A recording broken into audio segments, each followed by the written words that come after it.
Hello बच्चों। आज मैं आप लोगों को क्लास 10th के जो आपके पास मैथ्स का सब्जेक्ट है उसके कुछ इम्पॉर्टेंट एमसीक्यू क्वेश्चंस कराने वाली हूँ ऑल चैप्टर्स के।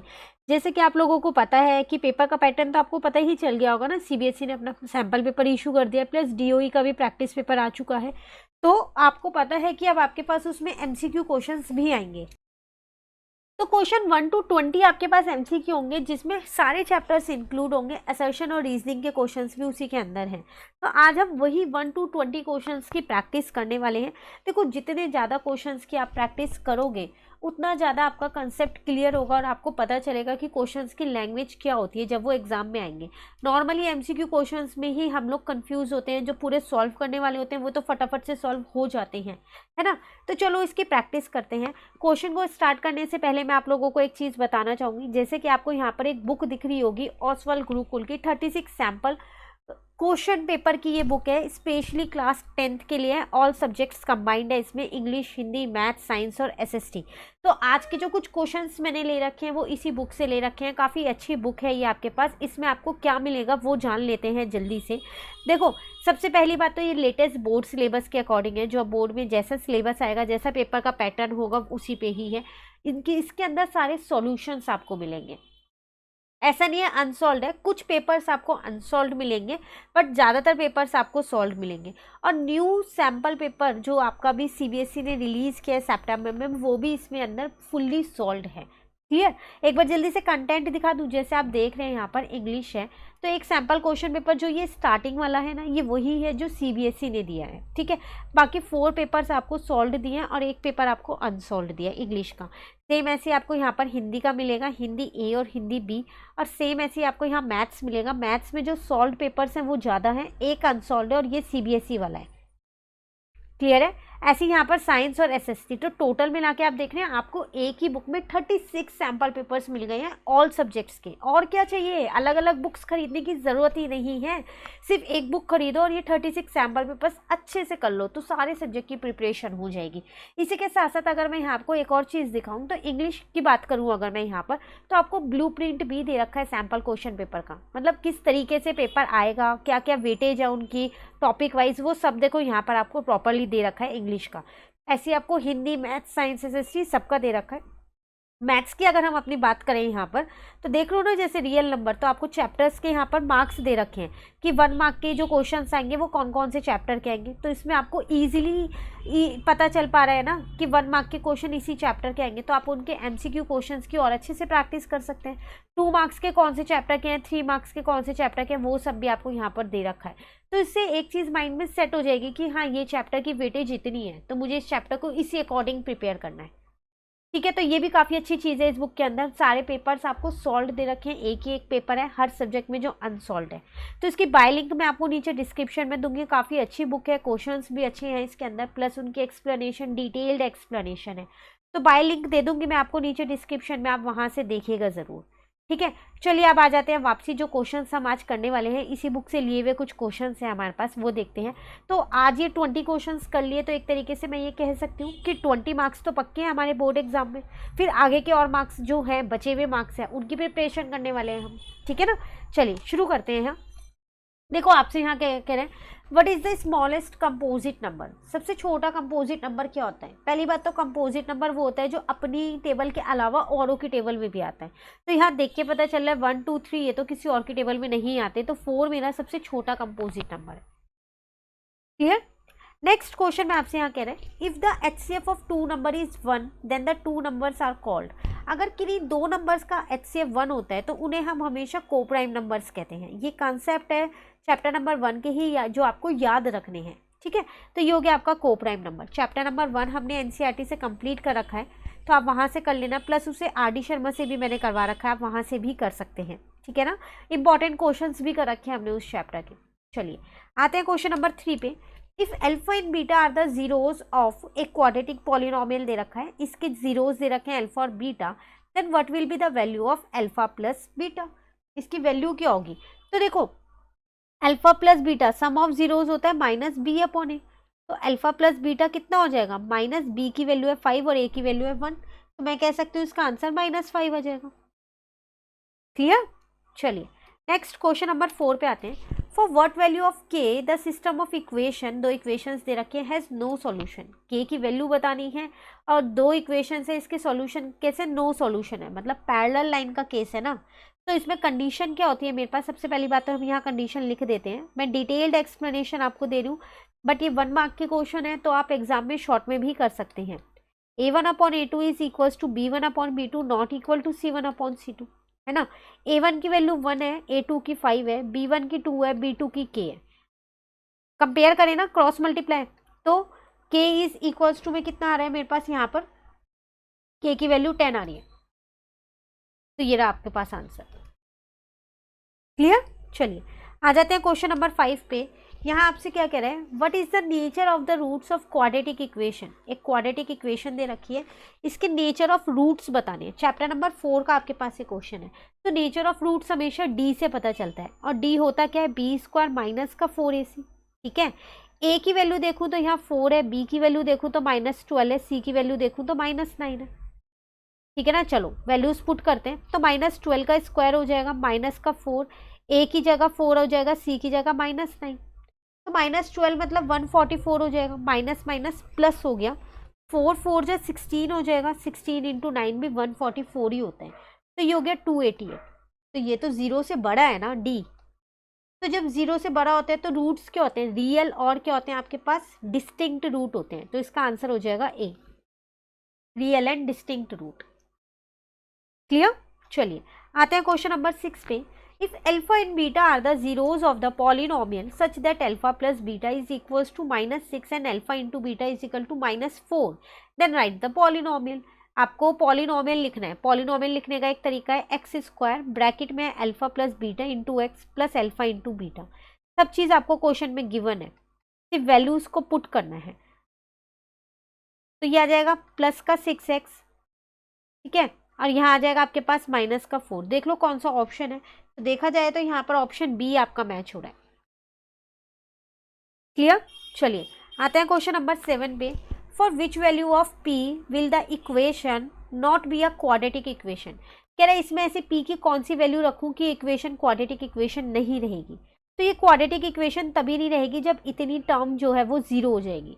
अब ये 0 कैसे होगी, p की वैल्यू कुछ रखनी पड़ेगी। तो देखो p के ऊपर स्क्वायर है, आप इसमें अगर 1 रखोगे तब भी 0 आएगी, -1 रखोगे तब भी 0 आएगी। इसका मतलब इसका आंसर c है, both a and b।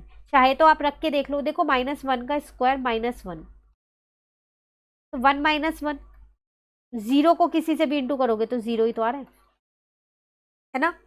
Clear. कहीं भी डाउट हो ना पूछ लेना, सारे ही क्वेश्चंस इंपॉर्टेंट हैं। बोर्ड एग्जाम की अगर आपको अच्छे से प्रैक्टिस करनी है तो 20 तक के क्वेश्चंस इनको जरूर करके जाइएगा। ठीक है, चलिए आते हैं क्वेश्चन नंबर 8 पे।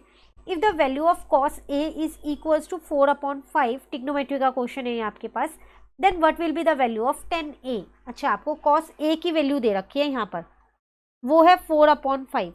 तो अगर आपको याद हो, मैंने आपको ये टिग्नोमेट्री का चैप्टर पूरा करा रखा है एनसीईआरटी से, इसके इंपॉर्टेंट क्वेश्चंस वगैरह भी करा रखे हैं और बुक से भी हमने कर रखा है। तो मैंने आपको एक चीज़ बताई थी, जब भी टिग्नोमेट्री आए हमेशा लिख लो पंडित बद्री प्रसाद हर हर बोले। तो कॉस है मेरे पास b/h, मुझे क्या निकालना है यहाँ पर 10a निकालना है। इसका मतलब मुझे p/b फाइंड करना है, पर p तो मेरे पास है नहीं। तो p मैं निकाल सकती हूँ ना अपनी पाइथागोरस थ्योरम लगा के। तो h² इज इक्वल्स टू में p² प्लस का b²। h है मेरे पास 5, p मेरे पास नहीं है, b है मेरे पास 4। तो ये आ जाएगा 25 इज इक्वल्स टू में p² प्लस का 16। 25 - 16 इज इक्वल्स टू में p²। 9 इज इक्वल्स टू में p²। p आपके पास कितना आ जाएगा यहाँ पर 3। बस आप पुट कर दो, 3/4 आपका आंसर। क्लियर। चलिए आ जाते हैं क्वेश्चन नंबर 9 पे। कह रहे if triangle ABC is a right angle at C। एक ट्राइंगल है आपके पास ABC, राइट एंगल C पे है ये, then find the value of cos A plus B। तो आपको पता है एक ट्राइंगल के सारे एंगल्स का सम तो 180 होता है ना। पहले आप A प्लस B की अलग से वैल्यू निकाल लो। तो angle A plus angle B की वैल्यू कितनी आ जाएगी, ये तो मुझे 90 पता ही है। तो यहां से मेरे पास A प्लस B निकल के आ गया 90। बस इस कॉस में रख दो, ठीक है ना। तो आंसर कितना आ जाएगा, cos 90। क्लियर। चलिए आते हैं क्वेश्चन नंबर 10 पे। यहाँ आपसे कह रहा था height of a tower is 12 metre, calculate the length of its shadow when sun's altitude is 45। Height of the tower आपको यहाँ पर दे रखी है क्वेश्चन में, तो पहले एक टावर ड्रॉ कर लेते हैं। ये मुझे 12 सेंटीमीटर दे रखी है, ये मुझे कितना दे रखा है 45, ये शेडो मुझे निकालनी है यहाँ पर। तो ये 90 डिग्री है, ये हाइपोटेन्यूज हो जाएगा, ये परपेंडिकुलर हो जाएगा, ये बेस हो जाएगा। तो पंडित बद्री प्रसाद हर हर बोले के अकॉर्डिंग में अगर देखूं तो P और B का रिलेशन 10 बताता है, तो इसका मतलब 10 45 इज इक्वल्स टू में P अपॉन B, तो 1 इज इक्वल्स टू में P 12 है, और B को ऐसे ही रहने दो, शेडो ही तो निकालनी है, तो B आपके पास कितना आ जाएगा यहाँ पर 12, तो आपका आंसर आ जाएगा C। क्लियर? चलिए आते हैं क्वेश्चन नंबर 11 पे। For what value of P the quadratic equation has two equal roots, roots equal हैं इसके, और आपको P की वैल्यू फाइंड करनी है। तो जब भी इक्वल रूट्स होते हैं तो आपको पता है कि वहाँ पर D क्या होता है, उस केस में 0 होता है ना, और D की वैल्यू है B स्क्वायर माइनस का 4AC। तो वैल्यूज अगर देखूँ, A की वैल्यू 2 है, B की वैल्यू P है, और C की वैल्यू 3 है। वैल्यूज पुट करते हैं, P square minus 4 into 2 into 3 is equal to 0। P square minus, देखो मल्टीप्लाई करोगे तो आएगा 2 4 जा 8 आ जाएगा, 8 को 3 से करोगे तो कितना आ जाएगा आपके पास 24 आ जाएगा। अब 24 पे आपने क्या किया, रूट को लगा दिया। अब अगर आप अपने ऑप्शन में चेक करो तो रूट 24 तो है ही नहीं, तो ऐसा करो इसके फैक्टर्स लिख लो। 4 इंटू 6 होता है ना, ये 4 को बाहर निकाला 2 की फॉर्म में, 2 रूट 6 ये है ऑप्शन में, बिल्कुल है, तो ये आपका आंसर। क्लियर? चलिए आ जाते हैं क्वेश्चन नंबर 12 पे। कह रहे the total surface area of hemisphere of radius R. Hemisphere का टोटल सरफेस एरिया लिखना है जिसकी रेडियस आर है। तो एक तरीके से सीधा सीधा आपसे फॉर्मूला ही पूछ रहा है और कुछ नहीं पूछ रहा। तो चैप्टर नंबर 13 के फॉर्मूलेस बहुत इंपॉर्टेंट है, आप अच्छे से याद कर लेना। उसकी मैंने एक सेपरेट वीडियो बना रखी है, चैनल पे अपलोड है, आप वहाँ से भी कर सकते हैं। सारे फॉर्मूलेस पहले एक जगह लिख लीजिए, फिर लर्न कर लेना, क्योंकि फॉर्मूलेस MCQ की फॉर्म में आ सकते हैं। ठीक है, चलिए आते हैं क्वेश्चन नंबर 13 पे। What is the HCF of 16 and 32? तो 16 के फैक्टर्स देखूं तो 2 2 जा 4 2 जा 8 2 जा 16। 32 के फैक्टर्स हैं 2 2 जा 4 2 जा 8 2 जा 16 2 जा 32। ठीक है ना। अब HCF मतलब क्या है, जो कॉमन है, तो ये भी कॉमन है, ये भी और ये भी, तो 2 इंटू 2 इंटू 2 इंटू 2, तो 16 कॉमन है, तो इसका आंसर 16 है।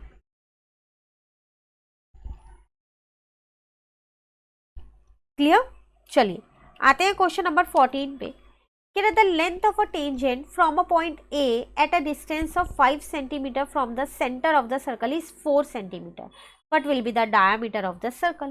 देख के पता चल रहा है चैप्टर नंबर 10 का क्वेश्चन है। तो एक टेंजेंट मुझे ड्रॉ करनी पड़ेगी ए पॉइंट से, ये मैंने ए पॉइंट से ड्रॉ कर ली। ठीक है, क्या कह रहा था आपसे, the length of a tangent from a point A at a distance of 5 centimetre from the centre. तो सेंटर ये है, तो ये 5 सेंटीमीटर गिवन है। ठीक है, अब आपको क्या करना है, डायमीटर निकालनी है, और ये आपको 4 सेंटीमीटर गिवन है। तो आपको पता है ना ये 90 डिग्री बनेगा, इसको नाम दे दूं मैं यहाँ पर AB। OB जो है वो 90 डिग्री होगा। क्यों? क्योंकि थ्योरम 10.1 मुझको ये कहती है कि जो रेडियस होती है वो टेंजेंट पे परपेंडिकुलर होती है। तो मैं क्या करती हूँ, इस ट्राइंगल में, इन ट्राइंगल AOB, इसमें पाइथागोरस लगा देती हूँ, तो मेरा OB निकल जाएगा, पर वो रेडियस निकलेगी। डबल कर दूंगी तो मेरा डायमीटर आ जाएगा। ठीक है ना। तो OA का स्क्वायर जो है वो किसके इक्वल होगा, OB के स्क्वायर के प्लस में AB के स्क्वायर के। तो OA मतलब 5 का स्क्वायर, OB तो मुझे नहीं पता, फाइंड ही करना है, AB मतलब 4 का स्क्वायर। तो 25 इज इक्वल्स टू में OB स्क्वायर प्लस में 16। 25 माइनस का 16 इज इक्वल्स टू में OB स्क्वायर, तो 9 इज इक्वल्स टू में OB स्क्वायर। तो OB मेरे पास कितना आ गया 3। अब डायमीटर निकालनी है, वो होती है 2 मल्टीप्लाई R, तो 2 मल्टीप्लाई 3, तो कितना आ जाएगा 6 सेंटीमीटर। क्लियर? ये था मेरे पास क्वेश्चन नंबर 14। चलिए अब आ जाते हैं हम अपने नेक्स्ट क्वेश्चन नंबर 15 पे। यहाँ आपसे क्या कह रहा है, इफ HCF 336 और 54, इन दोनों का HCF 6 दे रखा है, तो LCM बताओ। आसान है, चैप्टर नंबर 1 का क्वेश्चन है। एक रिलेशन होता है आपके पास, HCF into LCM is equals to A into B। या फिर मैं ये कहूँ प्रोडक्ट ऑफ टू नंबर्स, है ना। ये 6 दे रखा है, ये मुझे फाइंड करना है। ए और बी मतलब वो दो नंबर्स जिनका एचसीएफ और एलसीएम की बात हो रही है। तो एलसीएम कितना आ जाएगा मेरे पास, 336 इंटू में हो जाएगा 54 अपॉन में 6, इसको इससे कट कर दिया 9 आ जाएगा। बस 336 को इससे मल्टीप्लाई कर दो तो आपका आंसर आ जाएगा 3024। क्लियर। चलिए आते हैं क्वेश्चन नंबर 16 पे।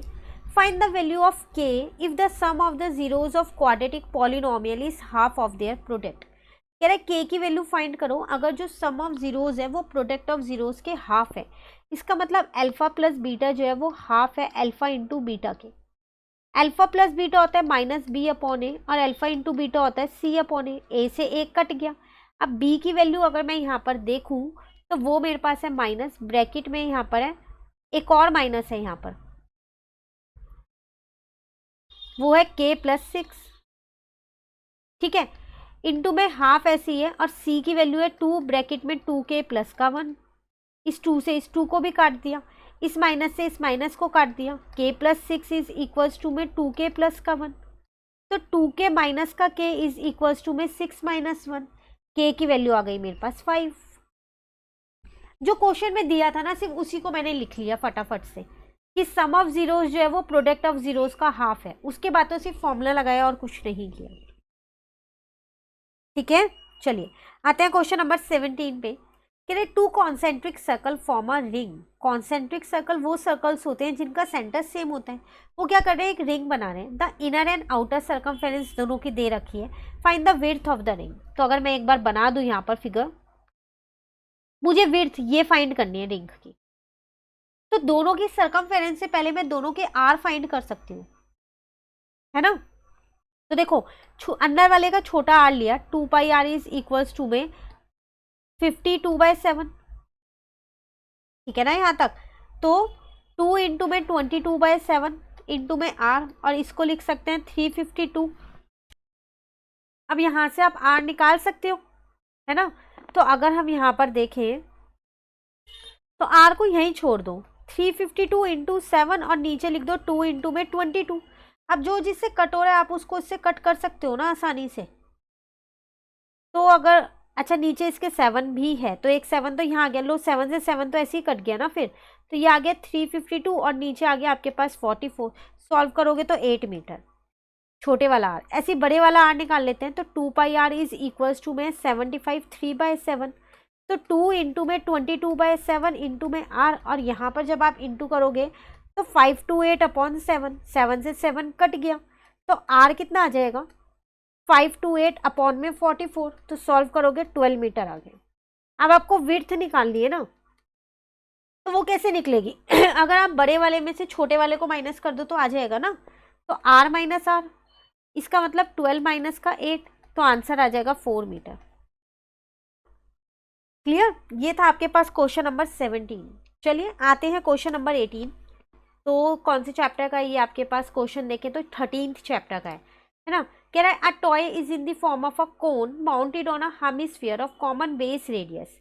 If the total height of the toy is 31 then the height of the cone. सिर्फ हाइट निकालनी है कोन की और कुछ नहीं करना। अगर मैं यहाँ एक बार पहले वो फिगर ड्रॉ कर दूं, कह रहा था toy is in the form of cone mounted on a hemisphere, ऐसा कुछ ऐसी होगी ना फिगर। तो आपको टोटल हाइट, ये पूरी हाइट दे रखी है कोन की 31, पूरे टॉय की। सिर्फ इस कोन की हाइट जो ये वाली हाइट है ना वो फाइंड करनी है। तो ये तो बहुत आसान है। अगर मैं क्या करूँ, टोटल हाइट में से जो इसकी रेडियस है वो माइनस कर दूँ। रेडियस मुझे क्वेश्चन में गिवन ही है, ये 7 है, तो माइनस रेडियस ऑफ स्फीयर, तो वो आ जाएगी 31 माइनस का कितना आ जाएगा 7, आंसर आ गया 24 सेंटीमीटर। क्लियर। चलिए आते हैं क्वेश्चन नंबर, यहाँ 18 तक कंप्लीट हो गया हमारा। अब क्वेश्चन नंबर 19 हमारे पास है। इसमें आपके पास ये असर्शन और रीजनिंग वाला क्वेश्चन है, ठीक है।